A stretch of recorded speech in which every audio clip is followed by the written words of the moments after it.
y al haber pasado también por varios locales, has tenido que negociar muchos contratos de alquiler, de arrendamiento, ¿no?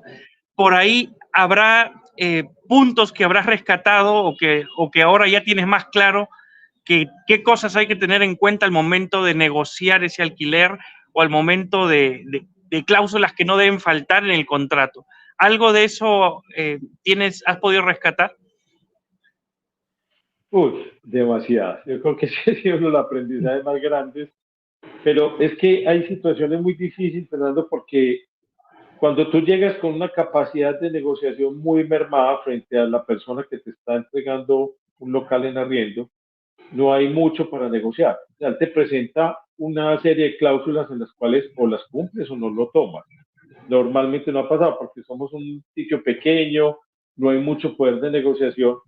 Entonces, más bien es como para otro lado. Cuando yo veo cosas que no, eh, simplemente me alejo. Por ejemplo, eh, hace algún tiempo nos invitaron a un sitio multimarca donde estaba muy establecido hacer una serie de actividades o cosas que no van con el ADN de nosotros, entonces nosotros simplemente no, yo no soy coherente con mi marca el estar en un sitio así.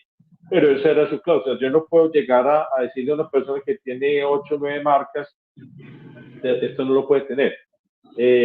Otras, por ejemplo, los incrementos, es algo que, por ejemplo, tú vas a un sitio donde el ancla es un supermercado y hay como un food court o algo así, eh, son unos incrementos leoninos que es muy difícil y por eso vuelvo al tema de por qué se va moviendo uno con el tiempo y es que hay algo que hemos aprendido, es cuando tú llegas a una parte es muy importante ver qué te ofrece esa persona, porque te dicen, no, mira, por aquí vas a tener, pasan yo no sé cuántas personas al mes y te van a comprar y esto, y hemos visto que literalmente pasan y no compran. O sea, entonces tienes que ver, bueno, qué plan de mercadeo tiene ese conglomerado para asegurarte que ese tráfico que te están vendiendo realmente sí vaya a ser efectivo.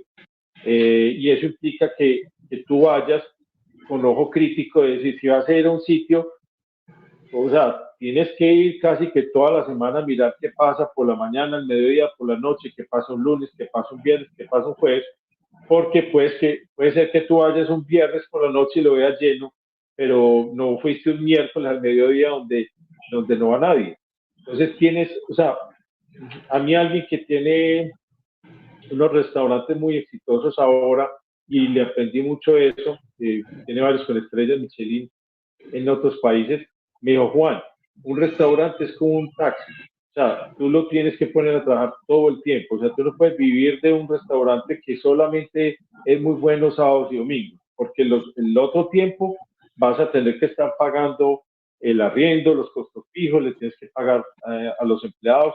Entonces, es muy importante eso, el momento en que tú vayas a una zona, o sea, o hay también sitios por ejemplo, en distritos turísticos que eso tiene unas temporadas muy marcadas. Eso nos pasó una vez en un sitio de ciudad, en un parque, que lo mismo. O sea, uno muchas veces como por el querer crecer o el vender más, hay veces se deja llevar mucho por sus emociones, pero no te pones como a pensar muy bien y vuelve y te digo, por eso cuando son esos sitios hay que todo el tiempo mirar antes de tomar una decisión si realmente son buenos, o sea, no quiere decir que siempre estén llenos, pero que al menos sí te garantice que hay gente. Entonces nos pasó una vez, o sea, era hermoso en el papel, en el plan de mercado y todo eso, pero nunca nada se cumplió. Entonces, en esas cláusulas también que ojalá tú puedas negociar el cómo salirte fácil de un sitio. Entonces, ¿por qué? Porque, digamos, hay una parte que te dicen, bueno, tienes que tener un contrato a 2 años, ¿cierto? Entonces, en 2 años mínimo debes estar. Y cuando tú haces una inversión en un restaurante, normalmente es alta porque si es un sitio nuevo, o al menos aquí en Colombia se usa mucho que abren un proyecto nuevo y te lo entregan en obra negra. O sea, tú tienes que llegar a ponerle todo, ponerle red de gas, red de eléctrica, de agua, hacer toda la decoración. De hecho, invierte muchísimo en un local que no es tuyo, ¿sí? Entonces, no te vas a ir a un sitio de esos para estar un año. Normalmente, muchas veces te dicen, hay cláusulas para 2 años o he conocido de 4 o 5 años.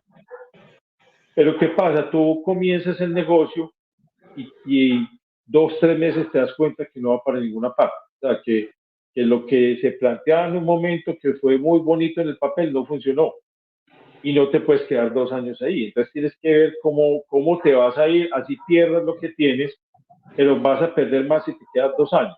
Entonces es importante, si tú entras a un sitio de eso, es ver una cláusula de rescisión de decir, ¿cómo hago yo para irme rápido si no se cumplen estas y estas premisas? Entonces, por decir algo, mira, tú me garantizaste esto, esto y esto, y no está pasando, con el dolor en el alma me voy, uy, y en caso tal, ¿cómo vamos a negociar lo que yo te estoy dejando? Porque siempre en esos contratos, lo que tú hagas le queda al propietario. Entonces, muchas veces tengo un cuñado también que tiene unos restaurantes muy exitosos y es muy inteligente al momento de hacer sus aperturas, todo esto.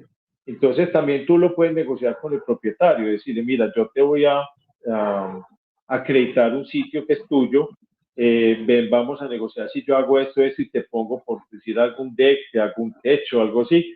Si yo me voy en algún momento, vamos a negociar algo, pero antes, porque el momento cuando tú negocias es una cosa, ya posterior, ya no hay nada que hacer.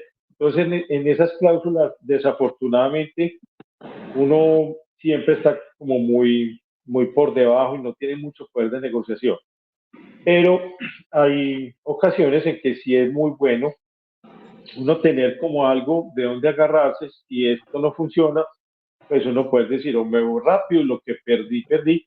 Y también otra cosa que hemos aprendido que es muy importante, Fernando, y es cuando se hacen esas adecuaciones, pensar si hay adecuaciones que yo voy a hacer, si sería factible yo retirarlas y llevármelas para otro lado y que me funcione. Entonces, si hay un aviso, que yo ese aviso, yo lo puedo descolgar y me lo llevo y le invertí un montón de dinero a hacerlo. Y de hecho nos ha funcionado, cosas casi que hemos montado locales con lo que había en otros se quedan ahí pues porque tú no te vas a llevar red de gas, red de agua, pero eso es muy importante porque en el sector de los restaurantes es un rubro muy grande cuando se va a iniciar un proyecto.